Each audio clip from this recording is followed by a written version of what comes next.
ఆధ్వర్యంలో నిర్వహించిన ఈ వేడుకల్లో జాగృతి అధ్యక్షురాలు కల్వకుంట్ల కవిత ముఖ్య అతిథిగా హాజరయ్యారు. తీరొక్క పూలతో బతుకమ్మలను పేర్చి ఆడిపాడారు. ఈ వేడుకల్లో చిన్న పెద్ద అనే తేడా లేకుండా ప్రతి ఒక్కరూ పాల్గొని సంబరాలు చేసుకున్నారు.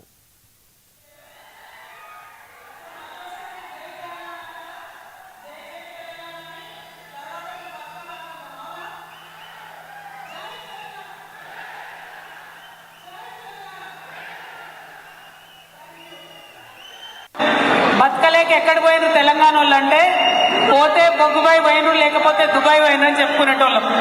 అటువంటి మీ కష్టం మాకు అర్థమవుతుంది. తల్లిదండ్రులు విడిచిపెట్టి కుటుంబాన్ని విడిచిపెట్టి ఇక్కడ వచ్చి ఎక్కడో క్యాంపులలో వండుకుంటా వచ్చే జీతంలో ఎంతో కొంత మిగుల్చుకొని మళ్ళా మీ కుటుంబాలకి పంపి మీ ఇంటి వాళ్ళని సాధేటటువంటి ప్రయత్నం మీరందరూ చేస్తారు. మీ మనసులో ఎంత దుఃఖం ఉంటుందో మాకు తెలుసు. ఆ దుఃఖం తీరాలనే ప్రయత్నం చేస్తున్నాం. మీరందరూ కూడా మళ్ళా తెలంగాణకు వచ్చే మంచి రోజులు రావాలనే ప్రయత్నం చేస్తున్నాం. మీరు ఇక్కడున్నా మీ మంచిని కోరుకోవాలనే ప్రయత్నం చేస్తున్నాం.